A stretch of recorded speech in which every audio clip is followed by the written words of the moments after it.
Well, hello, folks out there in YouTube land. Got a very interesting show set up for you today. I don't know. This is not a great thing. End of everything we know about college football. We've seen huge changes. We may see a worse one if this plays out in one possible scenario. I thought this was kind of impossible, but there is a way that Boo Carter, as an undergraduate, could transfer outside the transfer portal. And if this happens, boom, goes the dynamite.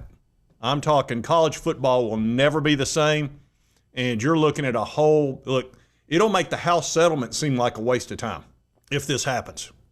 So let's get into this. Now, we already know, we've seen what happened with Nico, IAMALEAVA, and that pretty much just shocked the college sports world. To have a quarterback leave in the spring portal like that when his options were so limited, and the way it went down, you know, between getting feelings hurt over a Pete Nico story, a leak, not talking to Coach Heupel. There was supposedly an ultimatum made by Nico's father to Coach Heupel that, hey, you got to get these players and you got to change the offense. You got to do all these things. That was reported. And actually, Kirk Herbstreit talked about it, and I showed you that 2 days ago. Now, whether that's 100% accurate, we don't know, but man, I tell you what, it would explain a lot. I think Heupel just got fed up and pretty much was like, well, there's the door if you don't like it. You know, you've signed a contract, you're making great money, everything's set up for you. And he winds up going to UCLA just almost out of spite, I think, which somebody's going to bite their nose off to spite their face. There's nothing you can do about it. Well, now we've got an even worse situation as far as college football is concerned. The possibility that Boo Carter could leave Tennessee outside the transfer portal being an undergraduate is game-changing on every level. It would make every contract null and void as far as the players concerned. Now, of course, the teams and the universities are stuck with it, but the players could just do whatever they want. And then you think you've seen Wild Wild West. Oh, no, no, no. You have not. Let me get into this story for you. And this is by Zach Reagan, who just does a great job. He's really been staying on top of this. And I have been everywhere on social media trying to get to the bottom of this story. And I think I've got a pretty good understanding. I've been watching Tony Basilio, who really kind of got the ball rolling on this and reported on it. And Tony does a great job. And they've had Adam Sparks on there, John Adams. I mean, everybody's talking about this. 99.1. It's the biggest story in Tennessee football right now. And here's the frustrating part about this. Boo Carter got everything he wanted. He wanted a raise. He got it. He wanted to play on the offensive side of the ball. Heupel agreed to that. So he gave him everything that he wanted, signed the deal. We're past the transfer portal, did spring practice, did all that. And now he's not showing up. He's not showing up for meetings. He's ticked off the damn the team council, which are players. Basically, they've got a player council, and they help keep everybody together, which is, I like that. You know, I played at UT, so I understand that really well. I was the captain of the UT golf team, so I would have been part of the player council. I want a hot dog. I want a milkshake. I want potato chips. You'll get nothing and like it. Now, I know golf's not the same as football, but it's very similar when it comes to team dynamics that everybody's got to be on the same page. And if somebody decides to just take off and be squirrely, it makes it really difficult because it pisses off all the rest of the team. I can promise you that. See how mad it made me? I almost pulled out my earplug there. And it talks about here, it says, one big question surrounding the Carter situation is whether he could leave Tennessee before the start of fall camp and play elsewhere. Now, there's absolutely no way he should be able to do that. This could, I mean, you talking about opening up a can. This is Pandora's box. You think you've seen crazy. This changes everything if this can be worked out. And speaking of Adam Sparks, he was talking to Tony Basilio on his show, and he said, there is a possibility of Carter playing for another program. And most everybody thinks it would be Colorado because allegedly Colorado's been tampering with him from day one. And we've all dealt with that. And it's been up in the air whether he was going to play for Tennessee pretty much from the beginning of his recruiting all the way up until last year, and now we're dealing with it again. Where's the Tylenol? And here's where Adam Sparks said on Basilio's show, he said, if he left and played at another school this year, it almost assuredly would be because he used some power that's probably going to be available from a lawsuit between Wisconsin and Miami. He says, I think it was Wisconsin. They sued Miami because they believe they tampered with a defensive back named Xavier Lucas with the player back in the spring. He had signed a revenue sharing agreement, etc., but it was before the House settlement. He said it was sort of a pre-agreement. And then he decided after that, well, I changed my mind. I want to transfer to Miami. And they said, no, you're under contract here. You can't leave. And it was outside the portal. Said he left on his own. Now we've got the lawsuit and all that. But it looks like he's going to play at Miami. He said, the way I think the NCAA is potentially going to avoid a legal battle, he said, if they permit this, he said the NCAA can't tell a student, just a regular student, they can't transfer from one university to another. So if they can't do that, that means a student who's a student athlete could just withdraw from Tennessee as a student and then enroll at another school as a walk-on. Now, that's already happened about a week ago with Jake Retzlaff, the BYU quarterback that got in trouble over an assault charge, which actually he never got charged, and Jane Doe dropped her lawsuit against him. But he had broken the honor code at BYU, so they were going to give him a 7-game suspension, which would wreck the whole season. So what he did when he couldn't get a waiver and all that, he dropped out of BYU and transferred over. Well, he didn't transfer. He just entered Tulane. So he's probably going to be the starting quarterback for Tulane. Now, he was a graduate transfer, so that's a unique difference. Graduate transfers have a lot more freedom. But if an undergraduate player can do exactly that, which is drop out of a school and then enter another school like Colorado as a walk-on, what's to stop any player from doing that in the future at any time? What if it's week 2? What if you didn't get to start in week 1 and you're mad? I'm dropping out of school and I'll enter this new school. Now, there may be an issue as far as when you can enter a school, as far as when the quarter starts or the semester. I had to go back in my mind of college. There's quarter semesters. We started as quarters at UT and then wound up with semesters. Anyway, that's beside the point. That could be a problem, but as long as you do it before the school actually starts up their quarter, maybe you can do that. If that turns out to be the case, if an undergraduate student player, student athlete, can drop out of a school and then enter another school as a walk-on, all the contracts mean nothing. Now what the are we supposed to do? We're some real pretty shit now, man. It's game over, man. It's game over. It changes, it'll ruin college football. It'll just become free agency 24/7. And you can't plan that way. And you talking about having some power over the collectives and over the universities. If I don't get a $500,000 raise, guess what? I'm not playing next week. I might be playing at another school. You better get me that $500,000 or that it might be $100,000.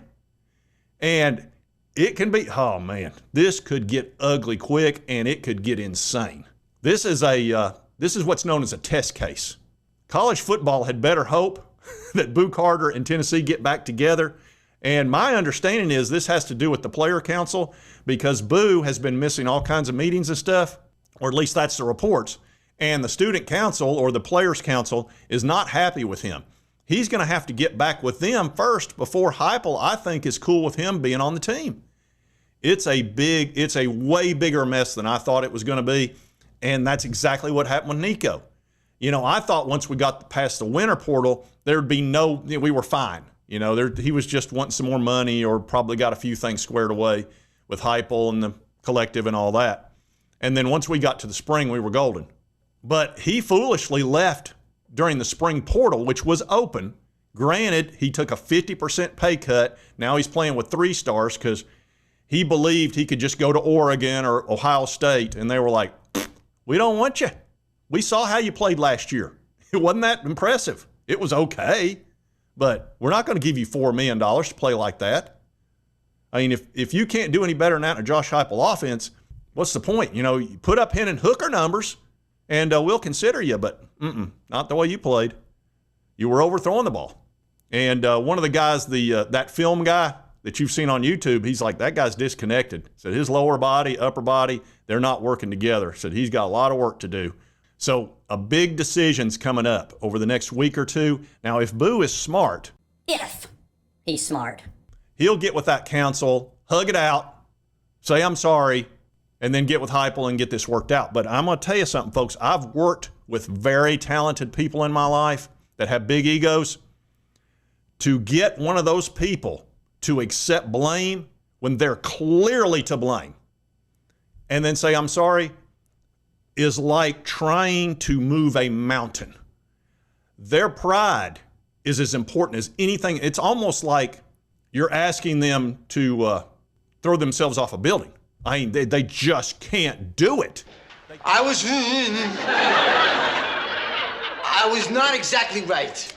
They can't. Even if they want to do it, if there's a part of them that says, you're doing wrong, they cannot do it. I've seen it too many times. So this is a very tricky situation. I know to the regular folks out there that, live a normal life and thank God, hundreds of thousands of dollars to play a sport you would have played for free. All you got to do is get along. Who wouldn't do that? But you don't have the ego they do. You have not been praised your entire life since you were 8 years old, that you're the golden child of football. Boo Carter's been praised his whole life. Nobody's faster than you.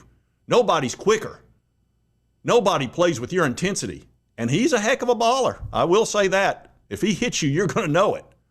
And he's got a lot of skills, but there's only so much you can put up with in life from somebody. So this is a huge test case, folks. There's a lot on the line here, not just for Tennessee, for all of college football. Because I'm telling you, if he drops out as an undergraduate and goes over to Colorado, which is probably where he would go, allegedly, everything changes. Everything changes. From that point forward, the transfer portal means nothing.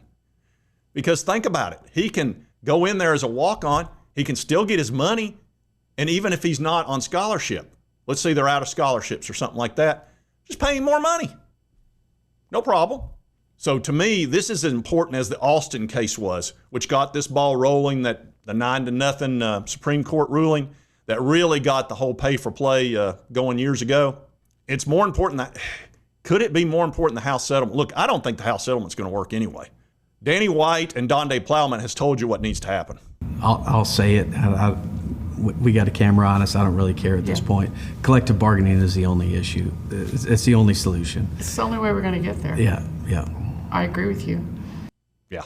So this actually could speed up collective bargaining, because I'm telling you, the second a student can leave outside the transfer portal that's an undergraduate and can go play the following year or right away, the House settlement means nothing at that point.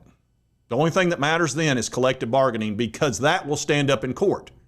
That's a proven technique to get around or to deal with the Sherman Act, which is over 100 years old, and it's a huge part of the foundation of this country, and it allows people to make money and not be held back.